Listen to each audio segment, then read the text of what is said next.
चहचहाने वाली चिड़ियों का गान हमेशा प्रसन्नता का गान नहीं होता।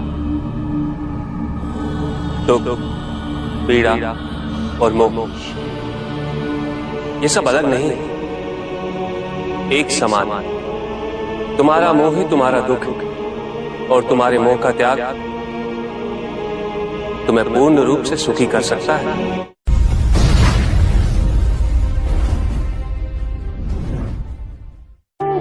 पूजित का साक्षात सामने होना मन को भटकने नहीं देता,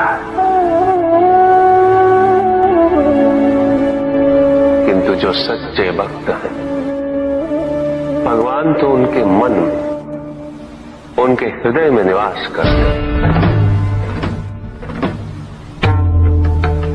जिनके हृदय में श्रद्धा है उनके लिए पूजा करने हेतु अपने आराध्य का साक्षात सामने होना अनिवार्य नहीं।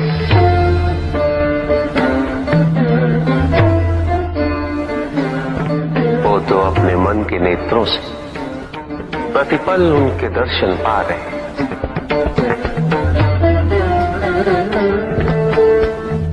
उनकी प्रत्येक अनुभूति में भगवान है।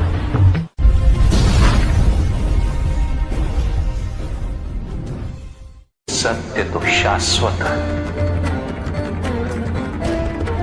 सत्य ही संसार में संतुष्टि और सुख का माध्यम है। जो सत्य से विमुख हो वो सदैव दुखी रहता है। जिसने भ्रम का मार्ग अपना वो आजीवन ढूंढता रहता है, किंतु विडंबना यही कि उसे ये ज्ञात ही नहीं कि वो ढूंढ क्या रहा है। सत्य तो यही कि तुम एक दैव्य अंश हो।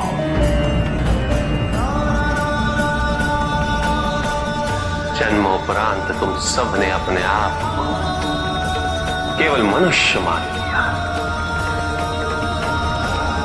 और यही विस्मरण तुम्हारे कष्टों का कारण है। तुमने अपने शरीर को ही सत्य माना। लोभ, भय, शंका, असुरक्षा, छल इन सब को अपने जीवन का आधार बना लिया।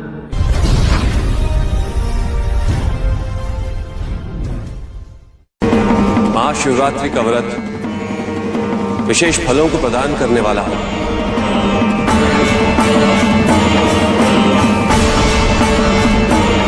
इस व्रत को रखने से पुरुषों की सारी मनोकामनाएं पूरी हुई।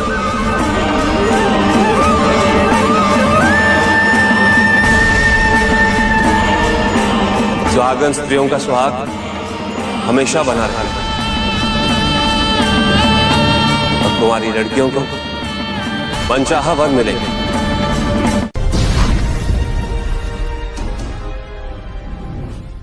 पुत्र और पुत्री में भेद करना उचित नहीं,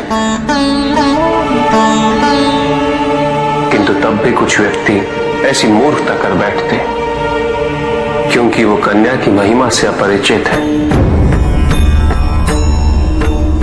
क्योंकि वो ये समझ ही नहीं पाते कि कन्या का सम्मान करना प्रत्येक व्यक्ति का धर्म है,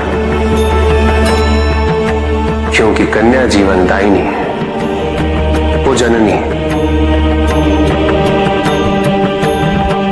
और जननी तो केवल सत्कार के योग्य होती, उपेक्षा की नहीं, उसका तिरस्कार नहीं किया जाता। एक कन्या विवाह के पश्चात दो कुलों को जोड़ती है। परिवार की स्थापना है तो एक कन्या की भूमिका पुरुष से कहीं अधिक महत्वपूर्ण होती है।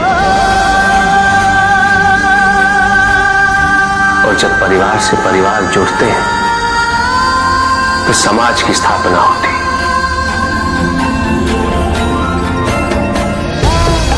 पुत्री को परिवार में, समाज में वही स्थान मिलना चाहिए, वही अधिकार प्राप्त होना चाहिए जो एक पुत्र को प्राप्त होते हैं। चंद्रमा उसी जल में प्रतिबिंबित होता है जो जल शांत स्थिर। यही तो समस्या होती है मन की।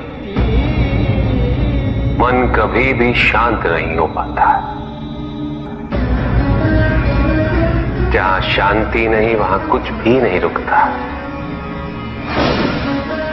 समुद्र की लहरों की भांति विचारों का उपद्रव मन को निरंतर स्थिर रखता। कुछ भी सुनने और समझने के लिए मन का मौन रहना आवश्यक है, किंतु मन मौन रहना नहीं जानता। वो तो निरंतर कुछ ना कुछ कहता रहता, प्रतिपद शब्दों का आक्रमण चलता रहता है मन पर, और यही आक्रमण है जिसके कारण व्यक्ति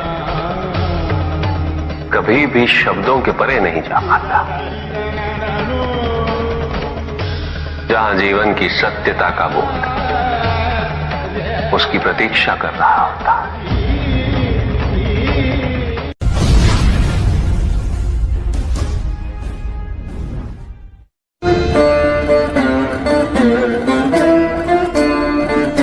मैं वो हूं जो नहीं है,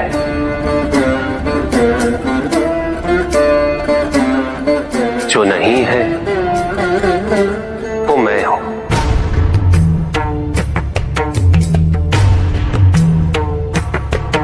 चिरकाल तक सभी को यह स्मरण रहे, जब आप में श्वास है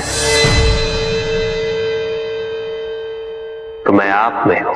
देव देव महादेव शिवा, देव देव, और जिस क्षण आप में श्वास नहीं देव देव, तब आप मुझ पे हैं। देव शिवा, देव देव महादेव।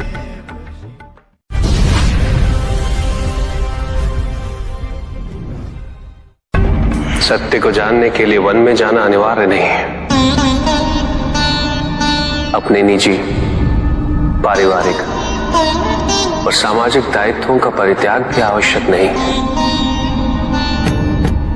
सत्य तो सदैव हमारे साथ है, हमारे सामने है, किंतु हम स्वयं धीरे धीरे उस पे अपने क्रोध, अपने अहम, भय, विचार और महत्वाकांक्षाओं जैसे कई आवरण चढ़ा देते हैं।